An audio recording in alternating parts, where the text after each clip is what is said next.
Salmo 12.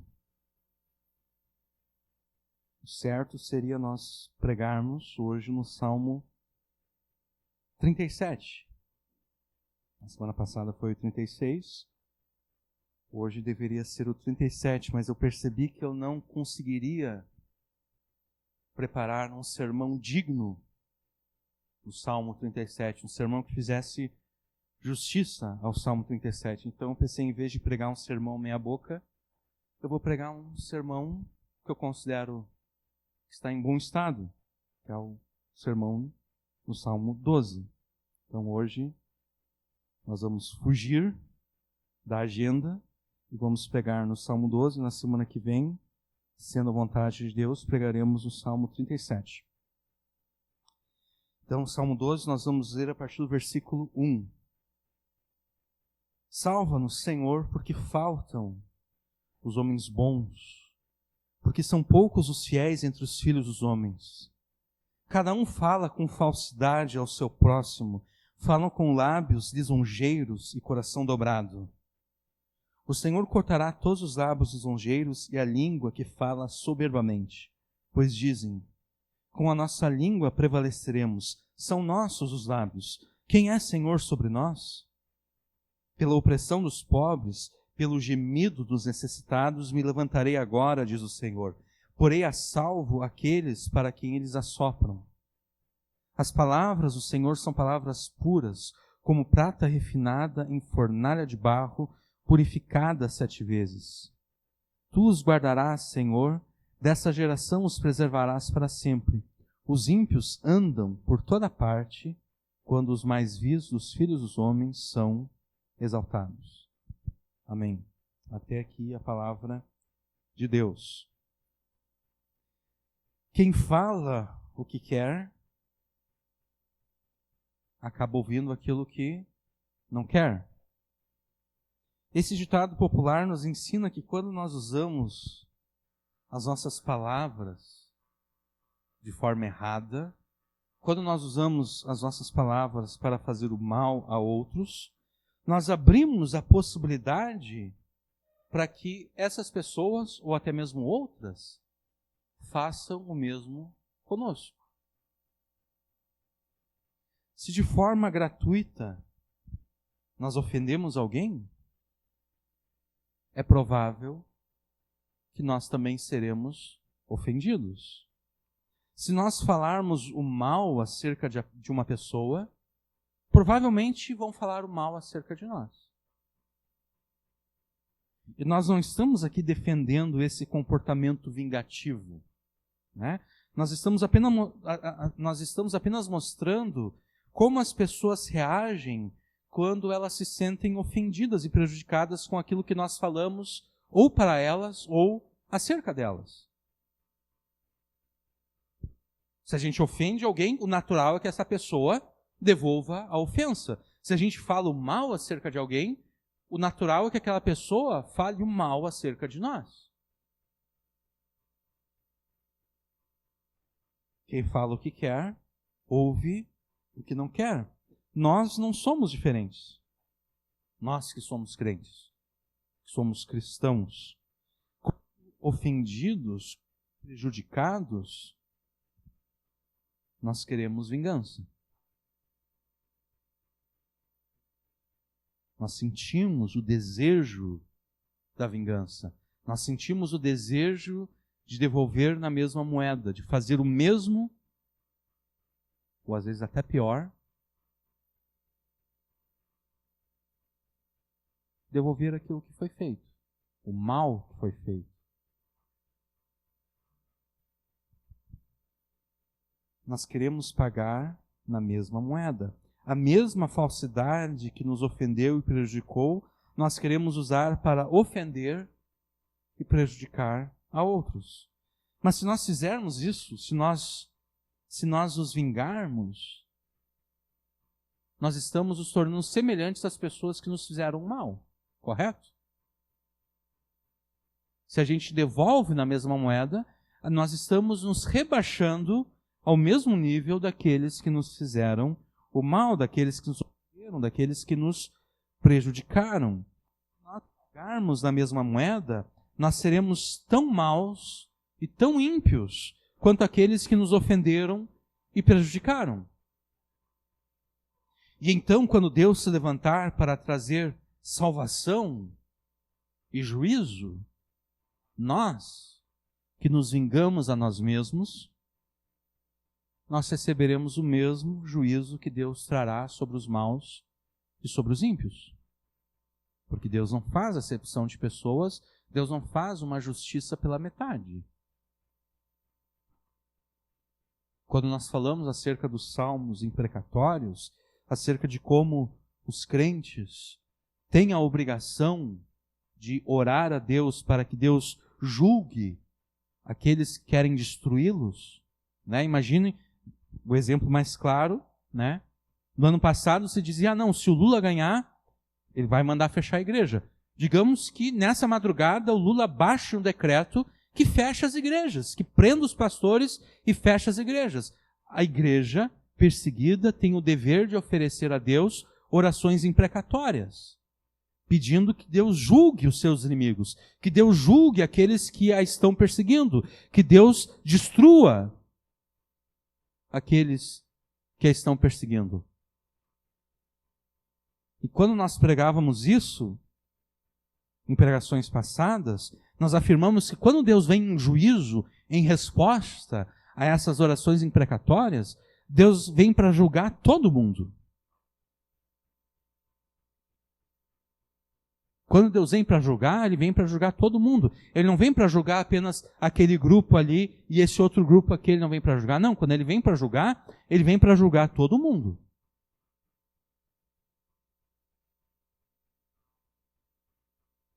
E eu me lembro que a ilustração que eu usei para comprovar esse ponto é uma ilustração que nós tiramos do Novo Testamento.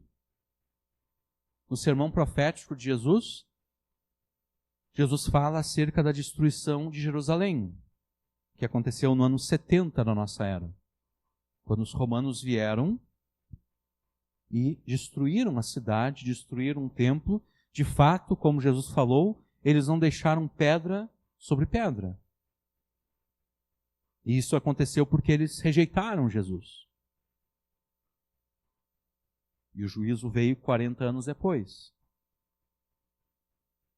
Antes do juízo, e aqui, normalmente se assume que a data para a composição do livro de Apocalipse é ali pelos anos 90 da nossa era. Eu considero que é anterior a isso. Eu considero que a data de composição do livro de Apocalipse é anterior ao ano 70. Então, portanto, anterior ao juízo de Deus sobre Jerusalém. Por que Jesus alerta as 7 igrejas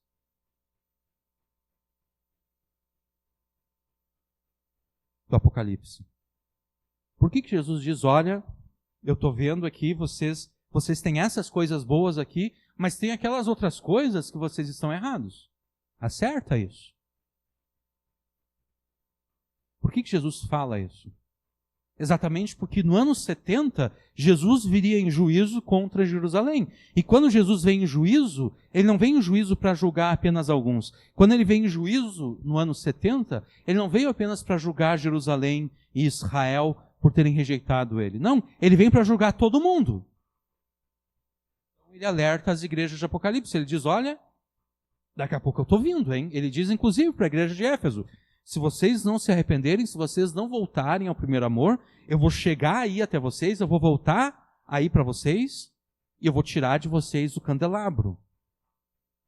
O candelabro é aquela imagem que fazia das igrejas, igrejas. Se Jesus tira o candelabro de uma igreja, Jesus está dizendo, essa igreja aqui não é mais igreja. Isso aqui é só mais um agrupamento de pessoas, mas não é mais igreja. Quando Deus vem para julgar, quando Jesus vem para julgar, ele vem para julgar todo mundo. Então, se nós pagarmos na mesma moeda, nós recebemos o mal e surge em nós o desejo de vingança. A gente quer devolver o mal recebido. Se nós fizermos isso, Deus obrigatoriamente e necessariamente vai nos condenar junto com os ímpios.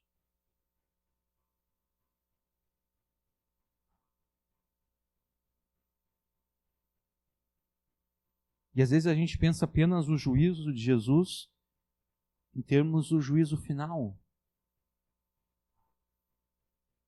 Mas o juízo final não é a única instância na qual Jesus julga.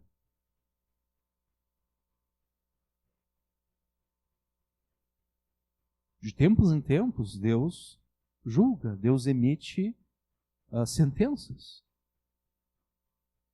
E se der o azar de Deus, Deus está emitindo uma sentença exatamente logo depois de nós termos pagado na mesma moeda o mal recebido. Bom, Deus vai ter que nos condenar. Mesmo o sofrimento que Ele trará sobre os ímpios, Ele terá que trazer sobre nós também. Porque quando Ele julga todo mundo. Então, se pagarmos a mesma moeda, nós seremos tão maus e tão ímpios quanto aqueles que nos ofenderam e prejudicaram. E então, quando Deus se levantar para trazer salvação ao seu povo, que está sendo prejudicado por aqueles que fazem o mal, e juízo sobre aqueles que estão prejudicando o povo de Deus, nós que nos vingamos a nós mesmos, receberemos o mesmo juízo que Deus trará sobre os maus e sobre os ímpios, porque afinal de contas, Deus é justo, e Ele não pode julgar um ímpio e deixar o outro livre.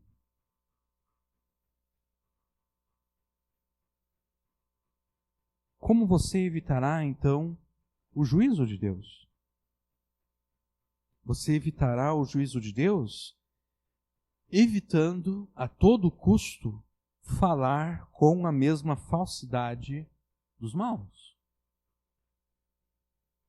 Porque sendo verdade que quem fala o que quer, ouve o que não quer, ainda mais verdadeiro é que quem fala o que quer, recebe de Deus o que não quer receber de Deus. A pessoa que fala o que quer, ela quer receber de Deus a bênção, mas ela não vai receber de Deus a bênção. A pessoa que fala o que quer, recebe de Deus o que ela não quer receber. Quem usa as suas palavras para fazer o mal contra os outros, deseja receber vantagens e lucros, mas ela acabará recebendo de Deus o juízo. Então, em vez de falar com a falsidade dos maus, fale conforme a verdade de Deus. Porque se aqueles que falam com falsidade recebem juízo, quem fala conforme a verdade de Deus recebe a salvação, recebe a bênção, recebe o livramento de Deus. Quem fala o que quer, ouve o que não quer. Quem fala o que quer, recebe de Deus o que não quer receber de Deus. Não fale com a falsidade dos maus, mas com a verdade do Senhor, e você receberá a bênção e não o juízo. Você receberá a salvação e não o juízo. E nós veremos essa verdade, em 2 pontos. Nos primeiros 4 versículos do Salmo 12, você vai aprender que não deve falar com a falsidade dos maus. E nos últimos 4 versículos desse Salmo, você vai aprender que deve falar conforme a verdade do Senhor. De uma certa forma, a situação que faz Davi escrever o Salmo 12 é semelhante àquela do Salmo 11. O que diz o Salmo 11? O Salmo 11 diz o seguinte: no Senhor confio. Como dizeis, então, a minha alma, fugi para a vossa montanha como pássaro? Pois eis que os ímpios armam um arco, põem as flechas na corda, para com elas atirarem às escuras, aos retos de coração. Se forem destruídos os fundamentos, que poderá fazer o justo? O Senhor está no seu santo templo, o trono do Senhor está nos céus, os seus olhos estão atentos e as suas pálpebras provam os filhos dos homens. O Senhor prova o justo, porém ao ímpio e ao que ama a violência, a sua alma odeia. A alma de Deus odeia ao ímpio e ao que ama a violência. Sobre os ímpios fará chover laços, fogo, enxofre e vento tempestuoso. Isso será a porção do seu copo, porque o Senhor é justo e ama a justiça. O seu rosto olha para os retos. A situação do Salmo 11 é que os fundamentos foram destruídos. Os fundamentos pelos quais Deus organiza a sociedade humana, os fundamentos pelos quais Deus governa a sociedade humana foram destruídos.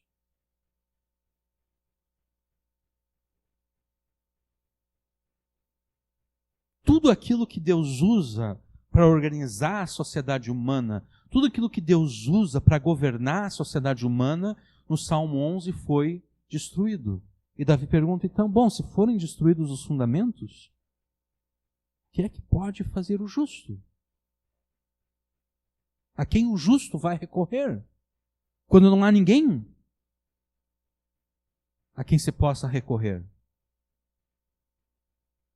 A situação no Salmo 12 é semelhante à do Salmo 11. Se no Salmo 11 Davi afirma que os fundamentos da sociedade de Israel foram destruídos, aqui Davi clama pela salvação de Deus porque não existiam mais pessoas boas, não existiam mais pessoas fiéis. Salva-nos, Senhor, porque faltam os homens bons. São poucos os fiéis entre os filhos dos homens. Não existe mais ninguém que seja bom, não existe mais ninguém que faça o bem. Davi está dizendo. Todos estão fazendo mal. Todos estão fazendo mal para prejudicar os outros e para tentar conseguir alguma vantagem para si mesmo. Não existem mais homens bons, não existem mais homens fiéis. As pessoas estão roubando umas às outras, as pessoas estão mentindo umas às outras, as pessoas estão enganando e prejudicando umas às outras.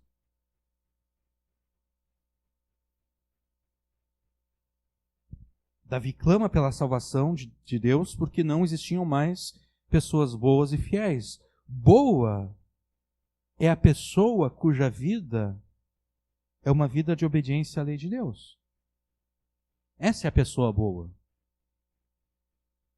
A pessoa boa é aquela pessoa que obedece a Deus. E fiel é a pessoa que, por ser fiel a Deus, é também fiel ao seu próximo. Né? Porque não há como eu ser fiel a Deus e ser infiel a vocês. Né? Como eu posso dizer que eu amo a Deus, a quem eu não vejo, se eu não amo a vocês, a quem eu vejo? Como eu posso dizer que sou fiel a Deus, a quem eu não estou vendo, se eu sou infiel a vocês, a quem eu vejo? Né? Então, fiel é a pessoa que, por ser fiel a Deus, é também fiel ao seu próximo. E aqui nós percebemos como existe uma ligação clara entre a fidelidade a Deus e a fidelidade ao próximo, entre o amor a Deus e o amor ao próximo, entre eu dizer que eu obedeço a Deus e de fato demonstrar que essa minha declaração é verdadeira.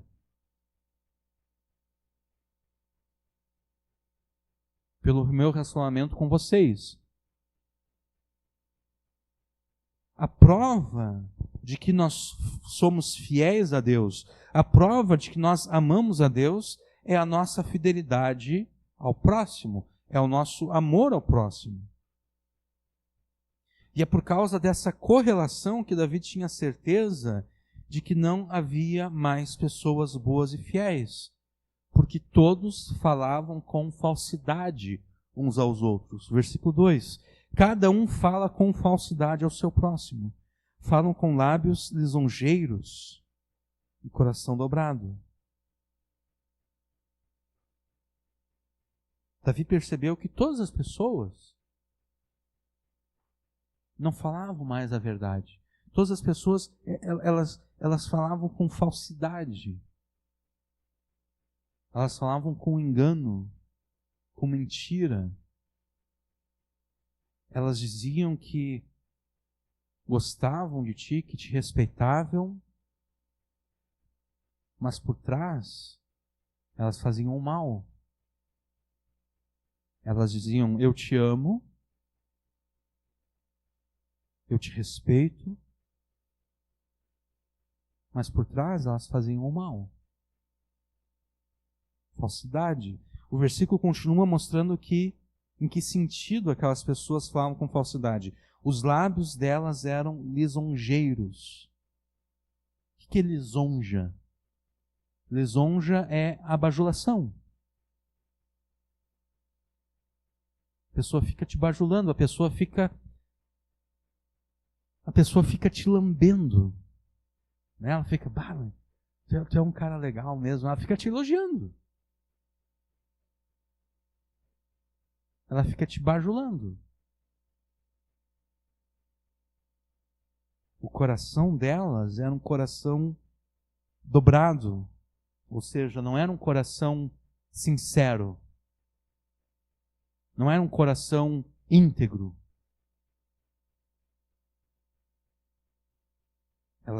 Essas pessoas diziam alguma coisa, mas na verdade o coração delas era dobrado. Elas não falavam, aquilo que elas falavam não era verdadeiro no coração delas.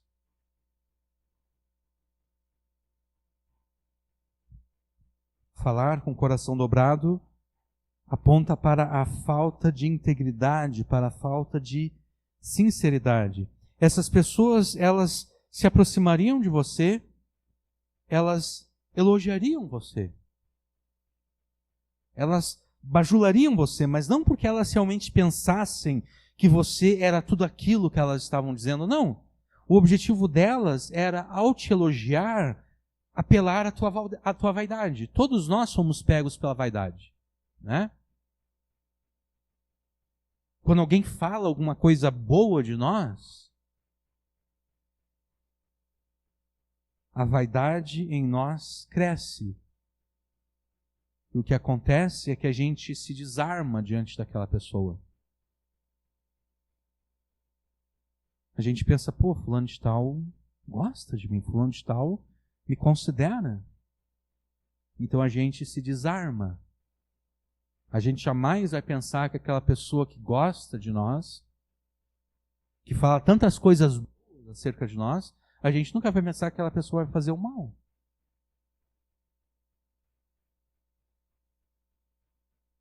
O objetivo delas, ao te elogiar, é apelar à tua vaidade, te fazer pensar que você é realmente muito bom, muito importante, porque estando cheio de si,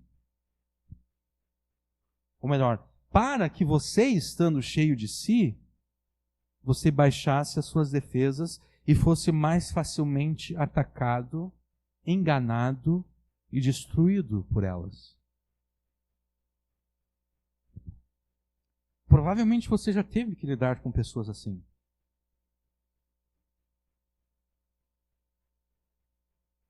Pessoas que ficam te bajulando. Mas no final das contas você percebe que toda aquela bajulação é falsidade. Ou percebe tarde demais. Você já teve que lidar com pessoas cujas palavras são falsas, pessoas que vivem te elogiando, mas não porque elas querem te elogiar de fato, não porque elas pensam aquilo ali de fato acerca de ti, mas simplesmente porque elas querem fazer com que você se desarme, que você baixe as suas defesas e assim seja mais facilmente atacado, enganado, destruído. Infelizmente, nem sempre nós percebemos a falsidade dessas pessoas a tempo. E muitas vezes elas conseguem aquilo que elas querem de nós. Muitas vezes nós nos deixamos levar pelos elogios. Nós baixamos a nossa guarda e de repente nós somos atacados e feridos.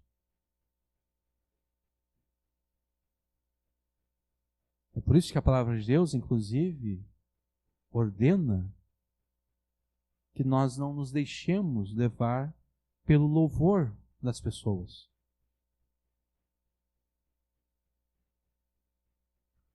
Em primeiro lugar, porque quando nós nos deixamos levar pelo louvor das pessoas, naturalmente surge o orgulho nos nossos corações.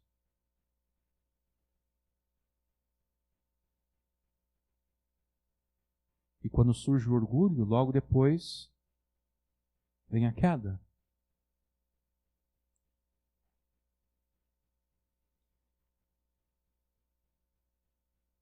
Quando nós percebemos tarde demais a falsidade das pessoas, e de repente nós percebemos que fomos enganados, traídos, nós somos tentados a nos vingar a nós mesmos. Nós somos tentados a devolver na mesma moeda. Se falaram mal de nós, nós temos o desejo de falar mal daquelas pessoas para todo mundo. Se nos enganaram e nos roubaram com palavras e elogios falsos, nós temos o desejo de fazer de fazer o mesmo, desculpe. Não pense que você está imune a isso. Às vezes a gente pensa que está imune a certos pecados. A gente pensa, não, esse pecado aqui jamais eu cometeria. Isso é mentira. Quando a gente pensa que jamais cometeria algum pecado, a gente está se preparando exatamente para cometer aquele pecado.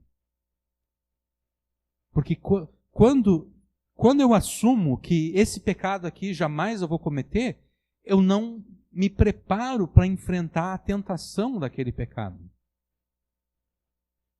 Eu não vigio naquela área, porque eu penso, eu não preciso vigiar nessa área. Eu sei que eu nunca vou cometer esse pecado, para que eu vigiaria nessa área?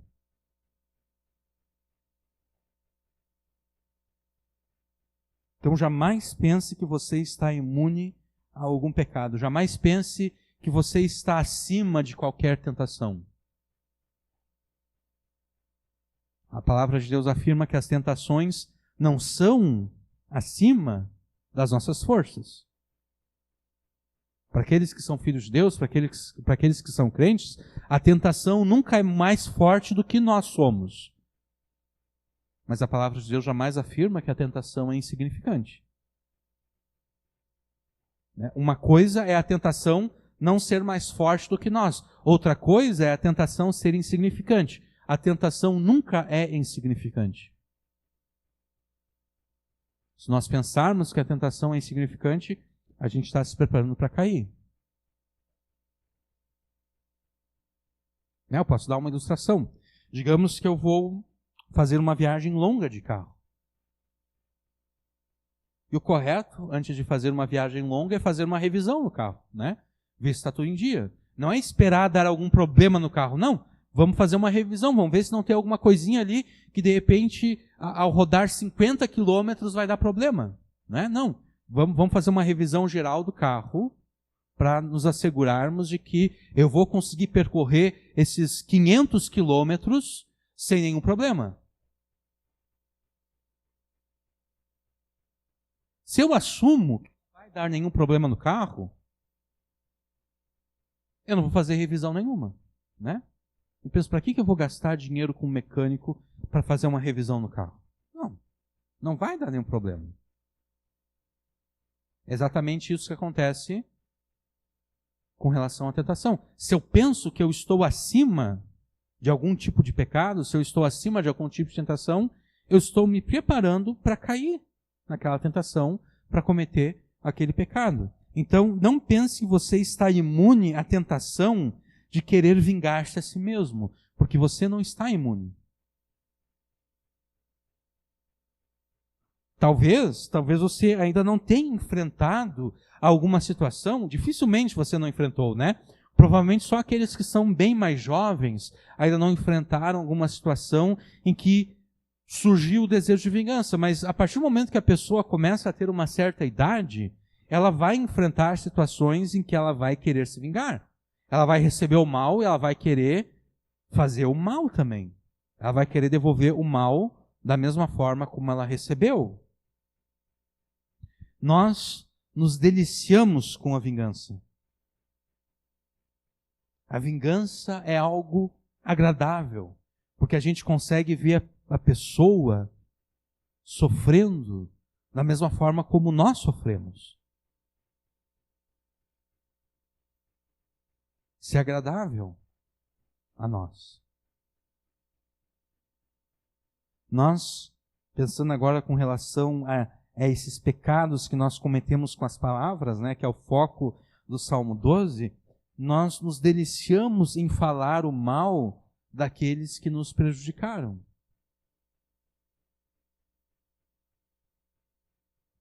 Mas em vez de nos vingarmos, nós devemos imitar Davi nesse salmo. Nós devemos clamar a Deus por salvação. Em vez de nos tornarmos semelhantes àqueles que nos fizeram mal, nós devemos nos voltar para Deus, buscando em Deus a salvação, buscando em Deus a libertação, buscando em Deus a resolução do problema causado pelas pessoas que nos prejudicaram. E quando nós falamos que devemos esperar em Deus pela salvação, nós não estamos dizendo que não podemos fazer nada com relação ao ocorrido. Esperar em Deus, isso eu iria tratar hoje, se eu pregasse também no Salmo 37, esperar em Deus não é sinônimo de inatividade.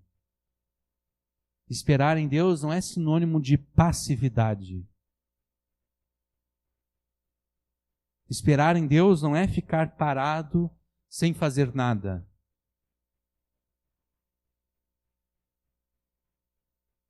Eu já dei esse exemplo em algumas pregações, vou dar de novo. Digamos que eu precise comprar alguma coisa que esteja fora do meu orçamento.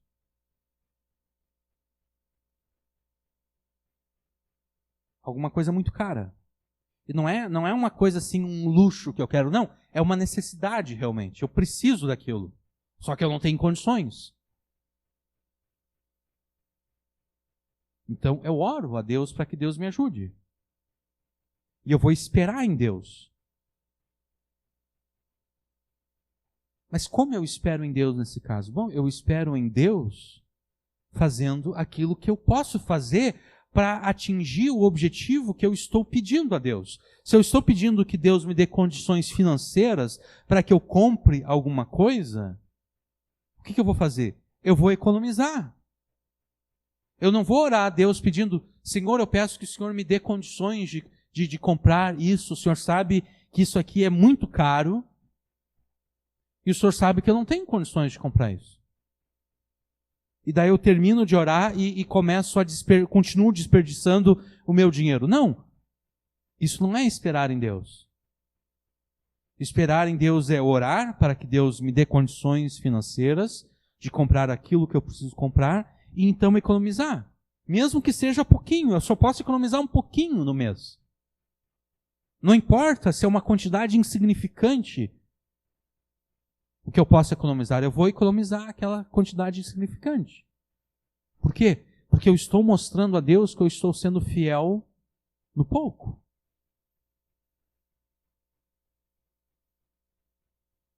Se eu sou infiel no pouco, eu serei infiel no muito, né? Se eu tenho pouco dinheiro e com esse pouco dinheiro eu sou infiel,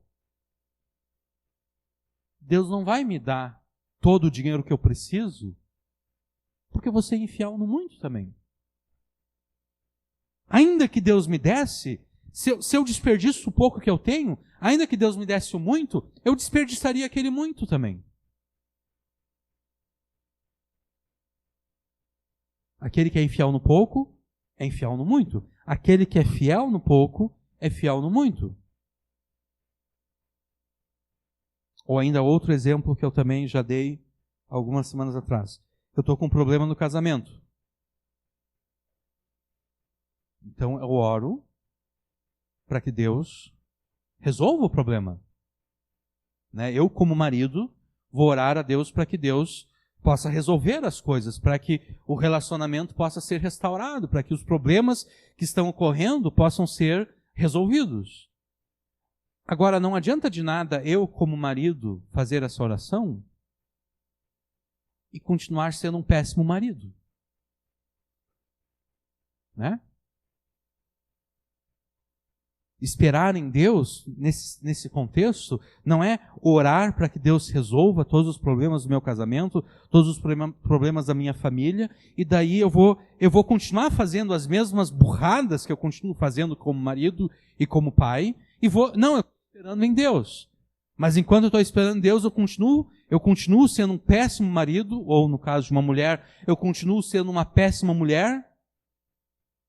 Ou vamos pensar que o casal está enfrentando problema com os filhos. Eu oro para que Deus resolva o problema que eu estou tendo com meus filhos, mas eu continuo sendo um péssimo pai. Ou a mulher continua sendo uma péssima mãe. Isso não é esperar em Deus. O que é esperar em Deus? É orar para que Deus resolva os problemas e a partir de agora eu vou ser um marido melhor. Ou ainda outro exemplo, eu estou orando pela salvação de uma pessoa. E daí eu estou orando e eu estou esperando em Deus para que Deus salve aquela pessoa. Mas o que é esperar em Deus nesse contexto? Esperar em Deus é, depois de ter orado pela salvação daquela pessoa, pregar o evangelho a ela.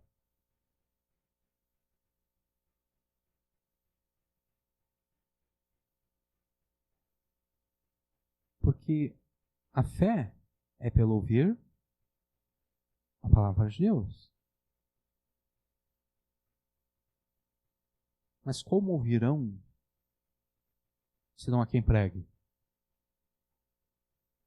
Deus está lá no céu ouvindo a tua oração para que Ele salve aquela pessoa. E Deus diz, tá bom, prega para ela. Mas tu não prega. E tu não prega e tu diz ainda, eu estou esperando em Deus. Deus está dizendo, tá bom, eu quero te usar para salvar aquela pessoa. Mas tu não prega para ela. Então, esperar em Deus não é não fazer nada. Não é orar por uma situação e daí ficar sentado no sofá sem fazer nada e dizer, eu estou esperando em Deus agora. Não, isso não é esperar em Deus.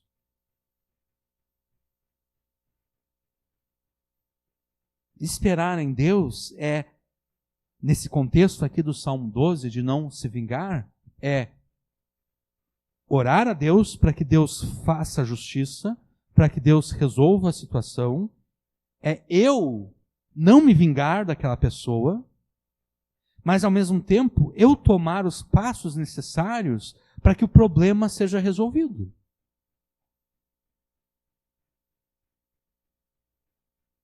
Sem me vingar contra a pessoa. A resolução do problema não está na vingança, não. A resolução do problema está em fazer aquilo que é certo. Eu vou orar a Deus, eu vou esperar pela salvação de Deus, e eu vou, agindo de acordo com aquilo que Deus determina na sua palavra, eu vou tomar os passos necessários para que o problema seja resolvido. Então, voltando aqui no contexto do Salmo 12. Em vez de nós nos tornarmos semelhantes àqueles que nos fizeram mal, nós devemos nos voltar para Deus, orando a Ele e esperando dele a libertação, a salvação, esperando dele a resolução do problema. Tá? E quando nós falamos que devemos esperar em Deus pela sua salvação, nós não estamos dizendo que não podemos tomar medidas judiciais, por exemplo. Porque nós crentes, muitas vezes entendemos mal aquilo que Paulo escreveu em 1 Coríntios 6. Eu vou pedir que vocês abram comigo em 1 Coríntios 6. Nós, infelizmente, entendemos mal aquilo que Paulo escreveu em 1 Coríntios 6. Nós vamos ler a partir do versículo 1, 1 Coríntios 6, versículo 1 até o versículo 7. Ousa algum de vós tendo algum negócio contra outro, ir a juízo perante os injustos e não perante os santos? Não sabeis vós que os santos hão de julgar o mundo? Ora, se o mundo deve ser julgado por vós, sois porventura indignos de julgar as coisas mínimas? Não sabeis vós que havemos de julgar os anjos, quanto mais as coisas pertencentes a esta vida? Então, se tiverdes negócios em juízo pertencentes a esta vida, pondes para julgá-los os que são de menos estima na igreja? Para vos envergonhar, eu digo, não há, pois, entre vós sábios, nem mesmo um, que possa julgar entre seus irmãos? Mas o irmão vai a juízo contra o irmão, e isso perante infiéis. Na verdade, é já realmente uma falta entre vós terdes demandas uns contra os outros. Por que não sofreis antes a injustiça? Por que não sofreis antes o dano? Até aqui. Nós entendemos mal aquilo que Paulo escreveu aqui. Paulo aqui, ele não está proibindo a judicialização em si de qualquer problema. O que Paulo está proibindo aqui é que tendo nós algum problema com algum irmão em Cristo, judicializemos o problema. Quando falo judicializar, é ir a um tribunal, né? Procurar a justiça, judicializar. É isso que Paulo está proibindo. Paulo está proibindo, só vou dar como exemplo a Ângela, né? Digamos que a Ângela me prejudicou. O que Paulo está proibindo é que eu acione a Ângela na justiça.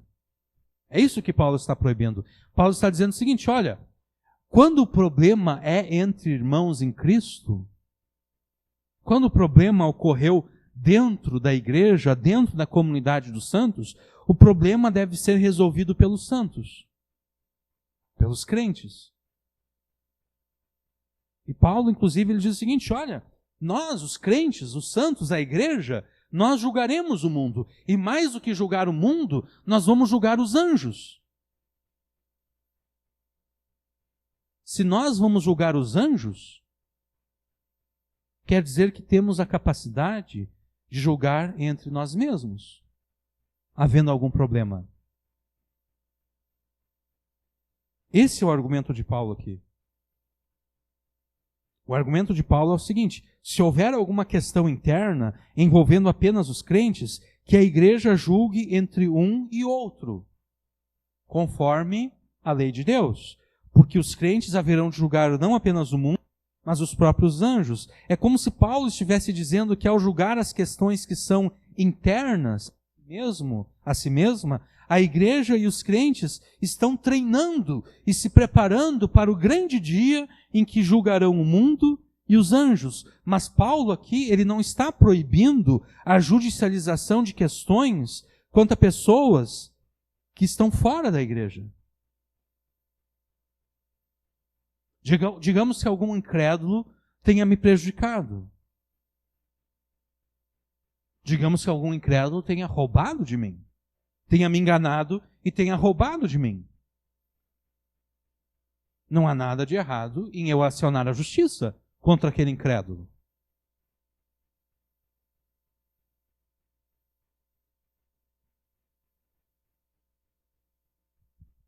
Isso fica claro quando nós percebemos que o próprio Paulo, em Atos, apelou a tribunais humanos.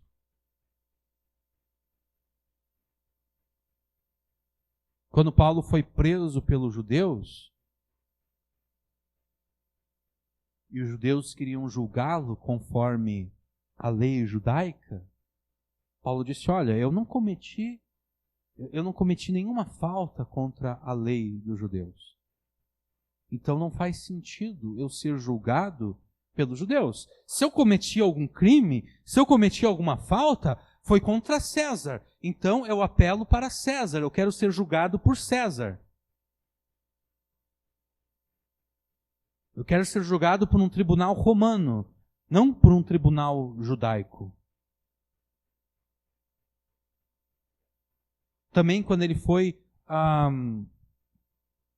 preso em Filipos, Paulo também apelou a tribunais humanos.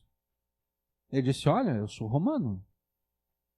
E a lei romana proíbe que um cidadão romano seja açoitado. Assim, de graça. Sem nenhuma verificação se de fato ele é culpado daquilo que ele está sendo acusado. Então Paulo, aqui em 1 Coríntios 6, a gente pode voltar para Salmo 12, Paulo, em 1 Coríntios 6, ele não está proibindo a judicialização em si. O que Paulo está proibindo é que um irmão vá à justiça contra outro irmão. Isso sim. Mas quando é o incrédulo que te prejudica,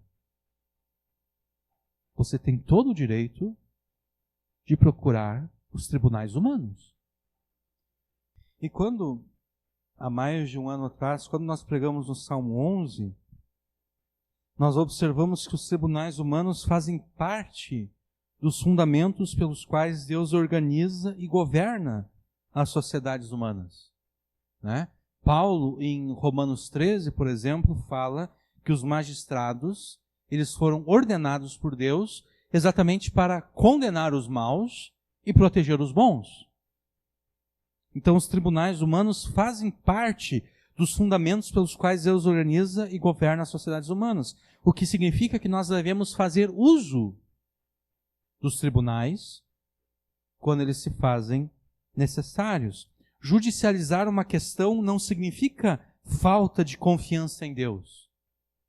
Não, judicializar uma questão, quando é permitido, né, quando não é um irmão contra o irmão, porque se for um irmão contra o irmão, Paulo diz, daí tem que ser dentro da igreja que tem que resolver. Quando não é o irmão contra o irmão, quando é um incrédulo que prejudicou a mim ou a ti, judicializar essa questão não significa falta de confiança em Deus. Pelo contrário, significa apelar a um dos fundamentos que o próprio Deus estabeleceu para governar e organizar a sociedade. Paulo proíbe que o irmão processe judicialmente outro irmão, não porque Paulo despreze os tribunais humanos, mas porque uma questão entre irmãos deve ser resolvida internamente pela igreja. E Jesus nos ensinou como fazer isso, né? Jesus nos ensinou.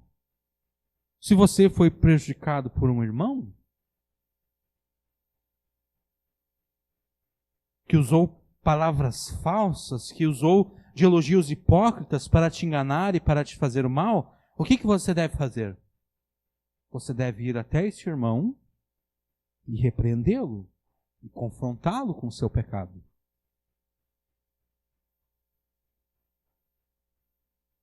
Isso não é opcional. A gente pensa que isso é opcional. Não, não é opcional. Jesus ordena que nós façamos isso.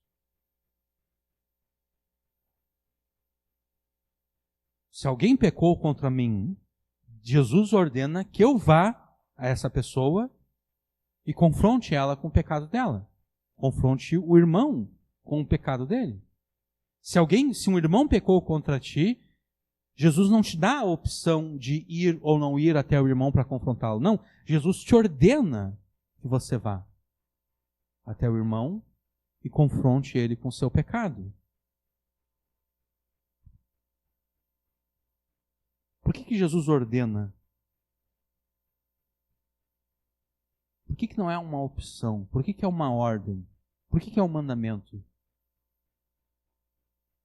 Exatamente porque é por esse mecanismo criado por Jesus que a pureza da igreja é mantida.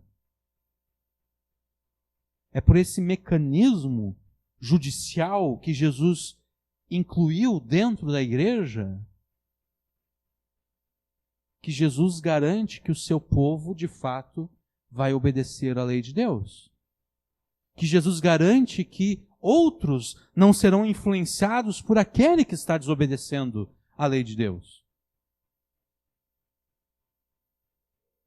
Para que aquele aprenda, porque não é amor. Se um irmão pecou contra ti, e você diz, eu não quero criar confusão, eu não vou confrontar o irmão com o pecado dele, na verdade você não está amando aquele irmão. Porque você sabe que ele cometeu pecado e você não está fazendo nada para levar aquele irmão ao arrependimento. Isso é falta de amor.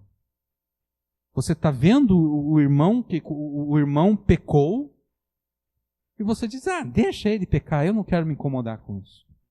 Deixa Deus julgar ele. Isso não é amor. Isso não é amor por aquele irmão, isso não é amor pelos outros irmãos. Porque se aquele irmão fez isso contigo, quem garante que ele não vai fazer, ou até mesmo já fez, contra outros? Então não é uma opção, é uma ordem, é um mandamento. Se você foi prejudicado por um irmão, se você recebeu, se um irmão pecou contra você, se o irmão usou de palavras falsas, elogios hipócritas, para te enganar e para te fazer o mal, vá até ele e repreenda-o, como Jesus ordenou. Você saberá que ele te ouviu e se arrependeu quando ele ou ela se propor a desfazer todo o mal que causaram a você. Se ele ou ela não te ouvir, procure-os novamente, mas agora com testemunhas. E se ainda assim não te ouvir, comunique isso à liderança da igreja.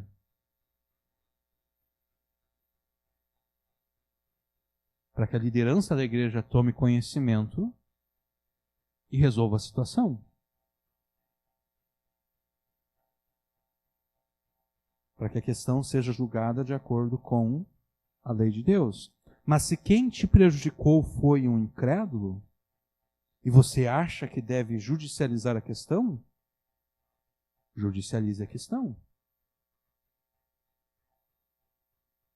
Ore para que Deus faça a justiça, mas não ore e fique paralisado. Não ore e se sente no sofá e fique sem fazer nada.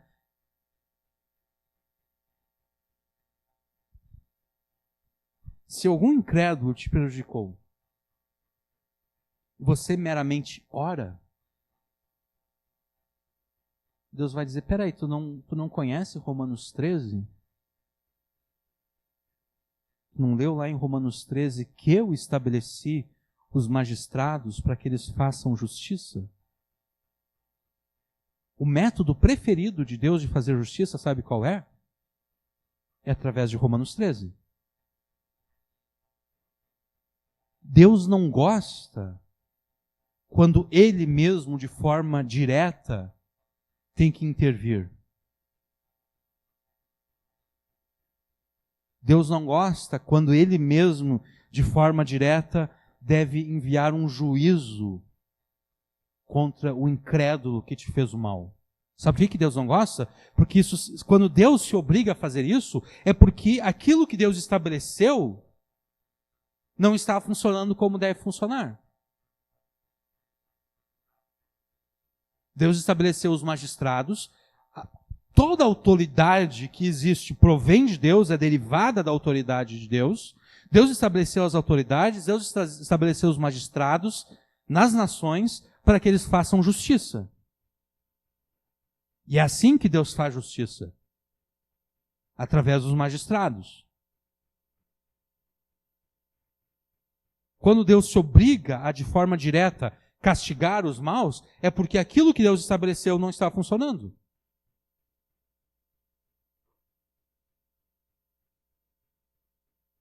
Então, orar a Deus e esperar em Deus, com relação, agora estou pensando com relação ao incrédulo, né? O incrédulo te prejudicou, o incrédulo te enganou, o incrédulo roubou de ti, não importa. Você vai orar a Deus.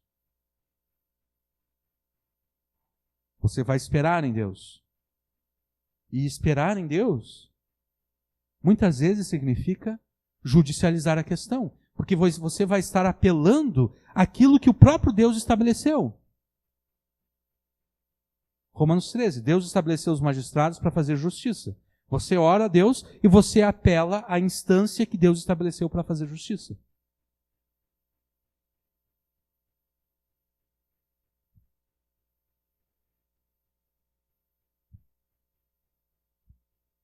Reconheça apenas que você jamais pode se vingar a si mesmo.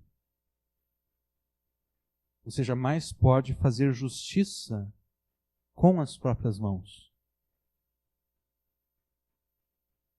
Porque, em última instância, é Deus que faz a justiça. Seja através da igreja, né? Quando o irmão engana outro irmão, quando o irmão prejudica um outro irmão, Deus faz justiça através da igreja. Né? Jesus falou, vai, procura o irmão, confronta ele, tudo. Paulo fala de estabelecer uma instância em que há um irmão sábio que pode julgar entre os outros irmãos. Né? Então, em última instância, você não deve se vingar, porque é Deus que faz a justiça, seja através da igreja, seja através dos tribunais humanos, quando quem te prejudicou foi um incrédulo, ou por uma intervenção direta de Deus. Quando nem a igreja agiu, quando nem os tribunais humanos agiram, aí Deus se obriga a, de forma direta, trazer os juízos dele. Em última instância, é Deus que fará a justiça. Versículo 3. Salmo 12, versículo 3. O Senhor cortará todos os lábios lisonjeiros e a língua que fala soberbamente. Davi afirma que, ao fazer justiça, Deus cortará todos os lábios lisonjeiros.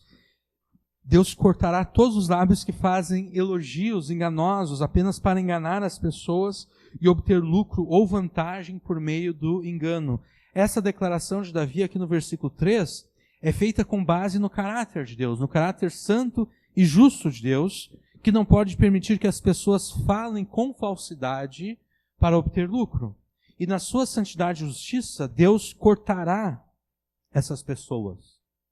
Quando aqui fala de cortar os lábios, é cortar as pessoas. Né? Os lábios aqui são usados para representar as pessoas que estão falando com lábios lisonjeiros. Né? Então, cortar os lábios é cortar as pessoas. Cortar significa pôr um fim. Deus porá um fim em todos aqueles que usam de palavras e elogios falsos para prejudicar os seus filhos, para prejudicar o seu povo. Por um fim aqui pode significar várias coisas. Pode ser um juízo de Deus que impeça a pessoa de continuar fazendo o que ela fazia, e pode ser até mesmo a própria morte. Deus porá um fim nessas pessoas. E é por isso que nós não devemos nos vingar a nós mesmos. Porque se nós nos vingarmos a nós mesmos, nós nos tornaremos semelhantes às pessoas que serão julgadas por Deus. E Deus os julgará também. Deus também nos cortará. Deus também porá um fim em nós.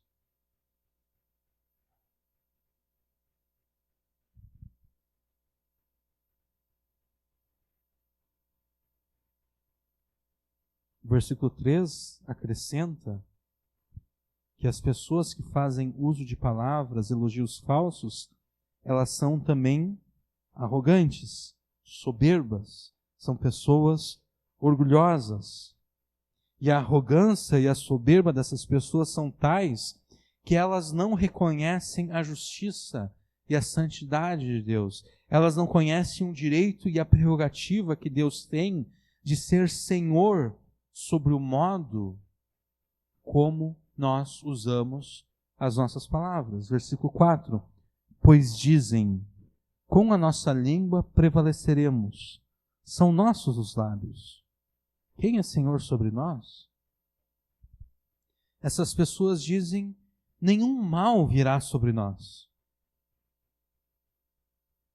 Nós vamos prevalecer. Se o mal vier contra nós, com a engenhosidade das nossas mentiras e falsidades, nós vamos conseguir nos livrar desse mal. Com as nossas línguas, nós prevaleceremos, nós venceremos todos os obstáculos. E eles continuam dizendo, meu corpo, minhas regras. Os lábios são nossos.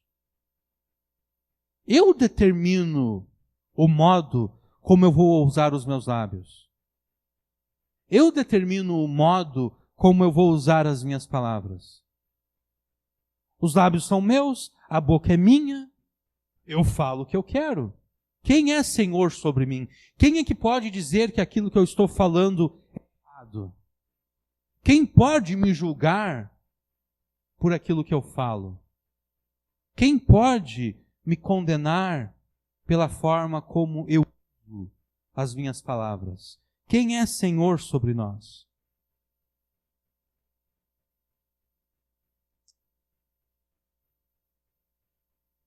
Em Mateus 28, Jesus disse que toda a autoridade lhe foi dada nos céus, mas não apenas nos céus. Toda a autoridade foi dada a Jesus também na terra. Isso significa que todos os aspectos da existência humana estão debaixo da jurisdição de Jesus. Todos os aspectos da existência humana neste mundo estão debaixo do domínio de Jesus, da jurisdição de Jesus. Isso quer dizer que Jesus é Senhor absoluto sobre todas as coisas, até mesmo sobre o corpo das pessoas e sobre até mesmo sobre a forma como as pessoas usam os seus corpos, até mesmo sobre as suas palavras. Toda autoridade me foi dada nos céus e na terra. Jesus é Senhor até mesmo sobre as palavras que as pessoas falam, sobre o modo como as pessoas usam o dom que Jesus concedeu a elas. As nossas palavras estão debaixo da jurisdição de Jesus, porque Ele mesmo é o Deus Criador, que nos deu a capacidade para a comunicação. Jesus é aquele que nos deu o dom da fala, a capacidade de comunicar ideias, pensamentos, conceitos. E não apenas Jesus é o Deus Criador, Jesus é o Deus Redentor. Jesus já tinha o direito.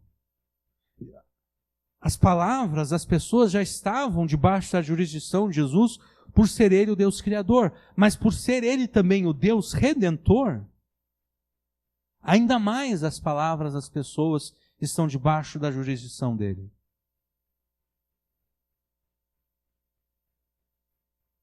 Ainda que os ímpios e pecadores não percebam e não reconheçam, eles terão que dar contas a Jesus pela forma como usam as suas palavras. E se os ímpios e pecadores terão que dar contas a Jesus, nós também teremos que responder a Ele pelo modo como falamos. Por isso que Tiago alerta, acerca da língua. Quando Tiago fala da língua, ele está falando exatamente sobre as palavras, a forma como nós nos comunicamos, como nós usamos as nossas palavras. E Tiago disse que o dom da fala é algo perverso. Porque com as nossas palavras nós louvamos a Deus e também amaldiçoamos as pessoas que foram feitas à imagem de Deus.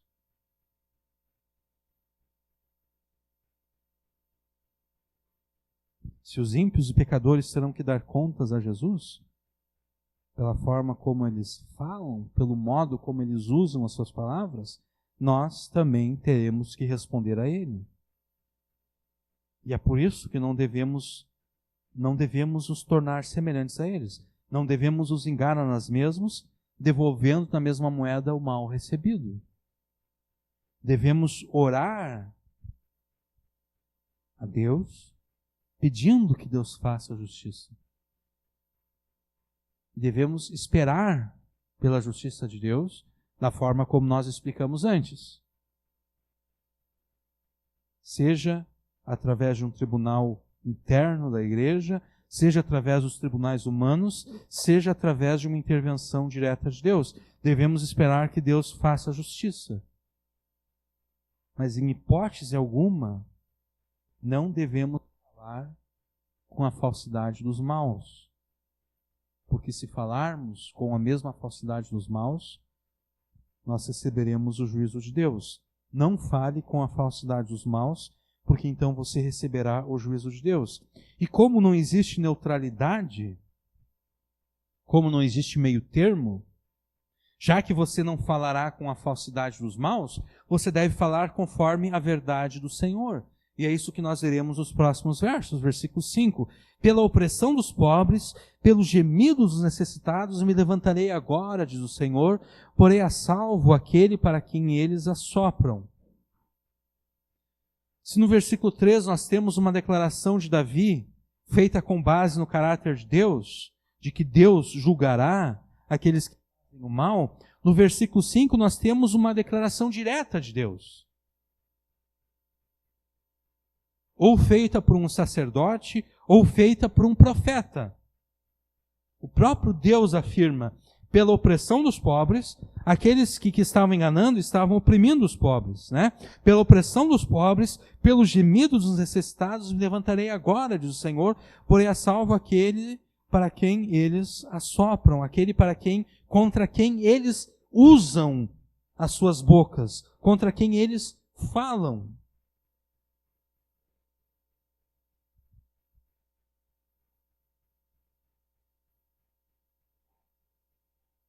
A ação de Deus, nos versículos 13 e 4, é de juízo sobre os ímpios. E aqui no versículo 5, é de salvação para aqueles que anseiam pelo livramento de Deus. Então, o juízo de Deus sobre os ímpios e o livramento de Deus para o seu povo é algo que ocorre ao mesmo tempo, né? São os dois lados da mesma proverbial moeda. Quando Deus julga os ímpios, Deus está julgando os ímpios para salvar o seu povo. E quando Deus salva o seu povo, Deus salva o seu povo julgando os ímpios.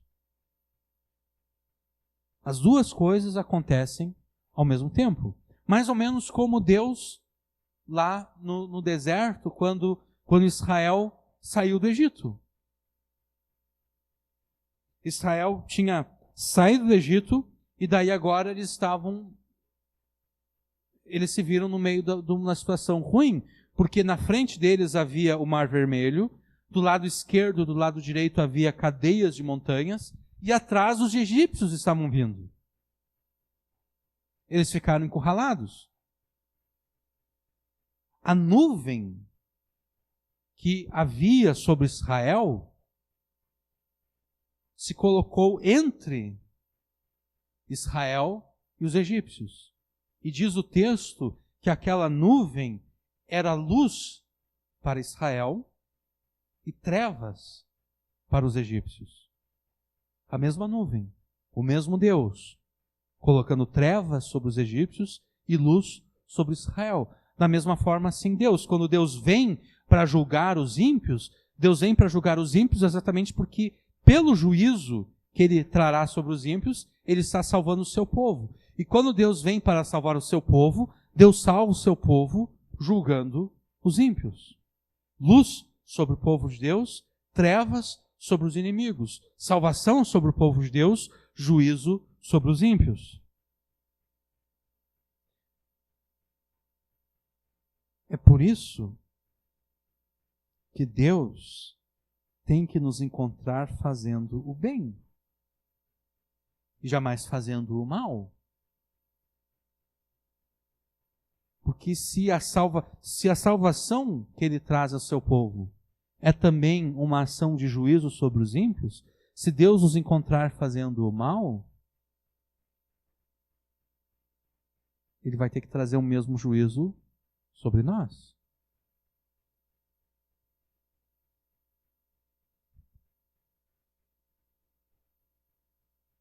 Aplicando aqui especificamente ao contexto do Salmo 12, fazer o bem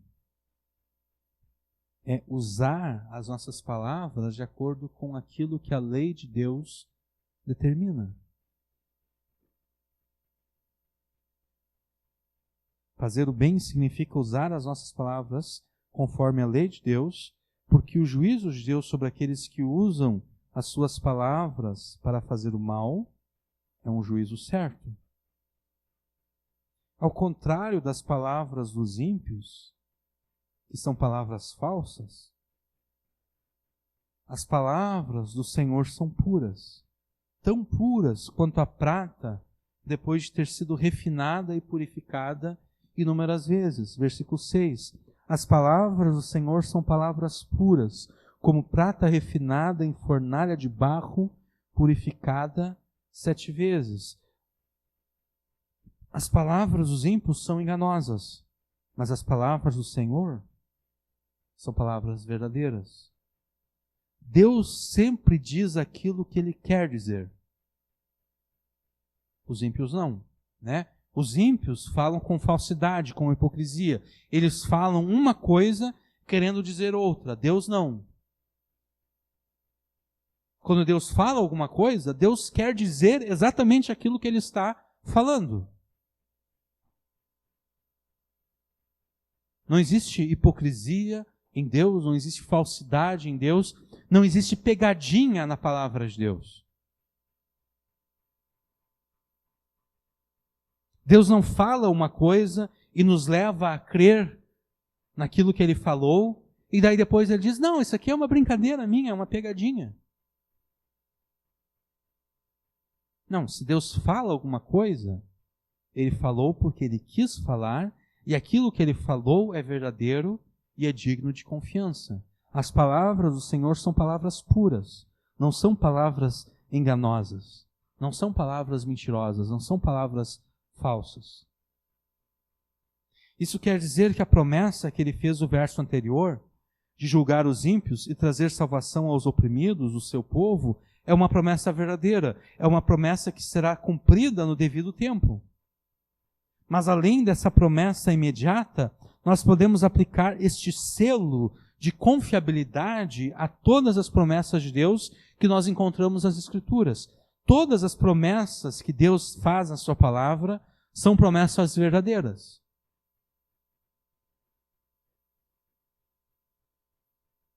Todas as promessas de Deus são promessas verdadeiras. E nós podemos esperar pelo cumprimento delas. Porque Deus não é como os ímpios. Deus não promete algo e depois não faz. Deus não fala com mentira nem com falsidade. Se Deus chega a prometer algo, é porque Ele vai fazer aquilo que Ele prometeu. Nós podemos e, na verdade, devemos orar a Deus com base nas promessas que Ele faz às Escrituras. Porque em Jesus, estando em Jesus, todas as promessas de Deus são sim. Isso está escrito lá em 2 Coríntios, capítulo 1, versículo 20. Todas as promessas que há da parte de Deus são em Jesus, sim.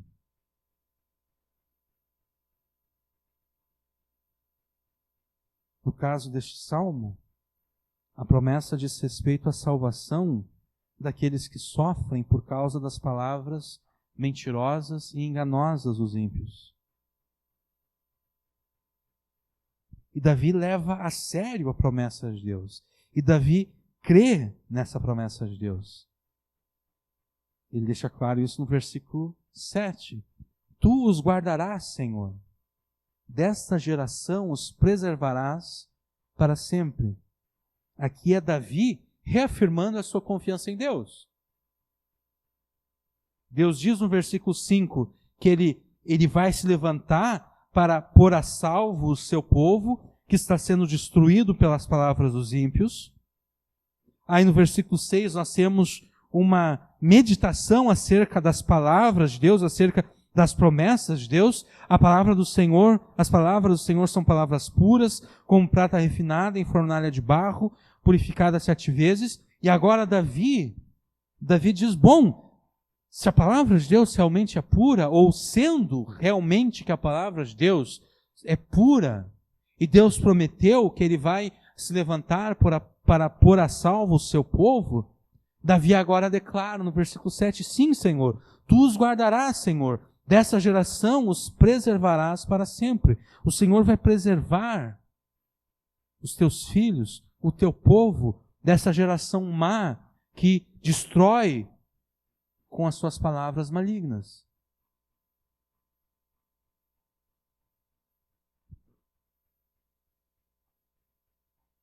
Mas ao mesmo tempo, Davi escreve o versículo 8. Os ímpios andam por toda parte, quando os mais vis dos filhos dos homens são exaltados. Davi termina este salmo com esse tom meio sombrio, né? O versículo 7 é quase que o clímax, né? Sim, o Senhor vai livrar o seu povo para sempre. Deus sempre vai proteger o seu povo. Mas aí agora, os ímpios ainda andam por toda parte, quando os mais vis, os filhos dos homens, são exaltados. Davi escreveu este salmo aqui antes do cumprimento da promessa de Deus. Deus fez a promessa, mas Deus ainda não cumpriu.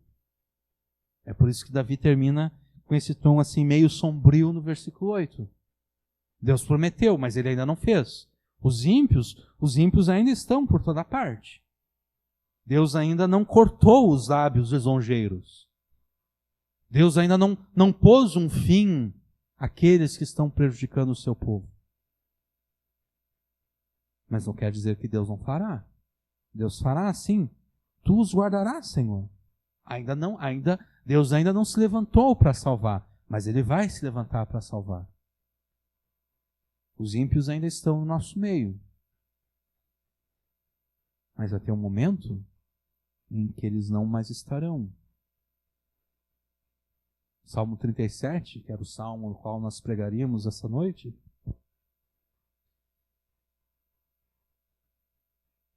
ele diz que vai chegar um momento em que o povo de Deus vai procurar os ímpios e não vai achar os ímpios.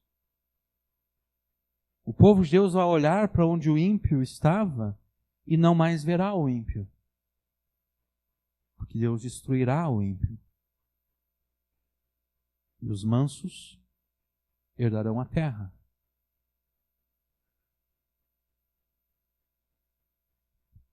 O Salmo 12 foi escrito antes de Deus cumprir essa promessa. Por isso o versículo 8. O versículo 7 demonstra a confiança. Deus vai proteger o seu povo. Deus ainda não se levantou, mas Ele vai proteger o seu povo. Davi leva a sério a promessa de Deus e crê nela, afirmando que ainda que os ímpios estejam por toda parte, no versículo 8, Deus guardará e protegerá os seus filhos agora e para sempre. No versículo 7. A certeza do juízo de Deus sobre os ímpios deve nos levar a considerar aquilo que nós fazemos de forma mais específica. Devemos considerar aquilo que nós falamos. A comparação entre as palavras de falsidade dos ímpios e as palavras de verdade de Deus também serve para nos informar o que deve sair dos nossos lábios. Em vez de falarmos com a falsidade dos ímpios, nós devemos falar de acordo com a verdade de Deus. Isso deve ser aplicado a todos os nossos relacionamentos, sejam os mais distantes até os mais próximos.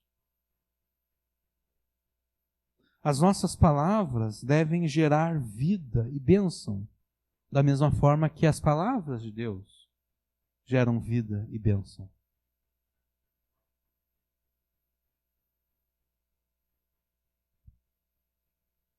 É claro que muitas vezes, para trazer vida e bênção,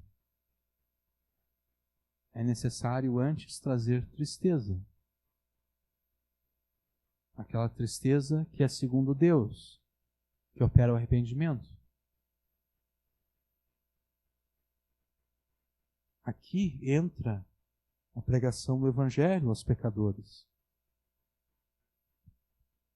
Porque se nós devemos falar de acordo com a verdade das palavras de Deus, isso significa que nós também devemos pregar o Evangelho às pessoas. Até mesmo as pessoas que fizeram mal contra nós.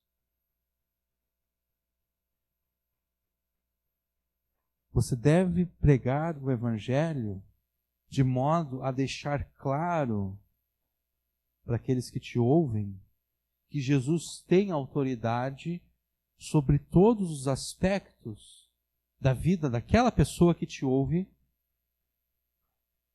Jesus tem autoridade sobre todos os aspectos da vida dela. O teu objetivo ao pregar o Evangelho não é levar a pessoa a escolher Jesus ou aceitar Jesus. Porque se eu escolho Jesus, se eu botei na minha cabeça de que eu escolhi Jesus, isso quer dizer que eu tenho capacidade de escolher aspectos de Jesus. Né? Essa parte de Jesus aqui eu gostei. Aquela outra parte ali eu não gostei. Então eu vou escolher essa parte de Jesus, aquela outra parte de Jesus ali eu não quero.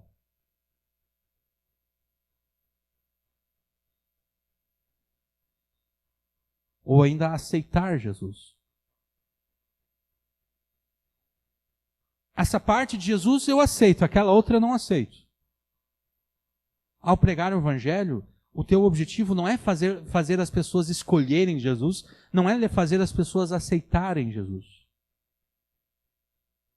Porque quem escolhe e quem aceita pode rejeitar aquilo que não gosta. O teu objetivo é levar as pessoas a se submeterem a Jesus. Quem se submete não tem escolha. Ou a pessoa se submete, ou a pessoa não se submete.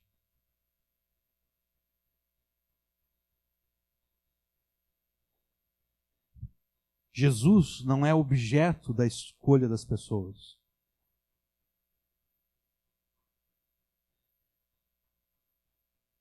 Jesus não deve ser escolhido da mesma forma como nós escolhemos um candidato a presidente da República. Jesus não está pedindo votos para ser escolhido. Jesus não é objeto da aceitação das pessoas. Jesus não está se humilhando para ser aceito pelas pessoas. Né? Porque a pessoa que deseja ser aceita é a pessoa que deve se adequar.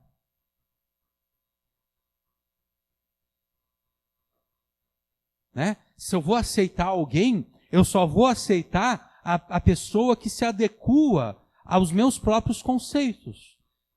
Se aquela pessoa se adequa aos conceitos, eu não vou aceitá-la.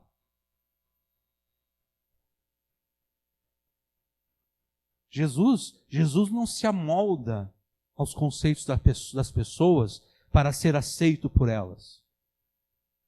Jesus é o que ele é.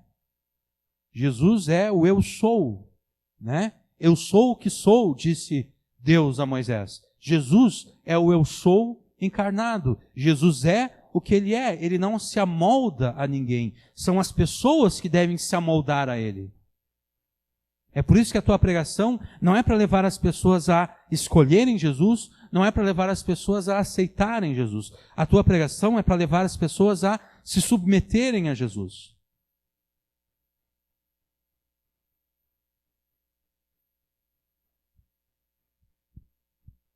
O teu objetivo ao pregar o Evangelho é levar a pessoa a se submeter a Jesus de modo que ela perceba que até mesmo as palavras dela estão debaixo da jurisdição de Jesus.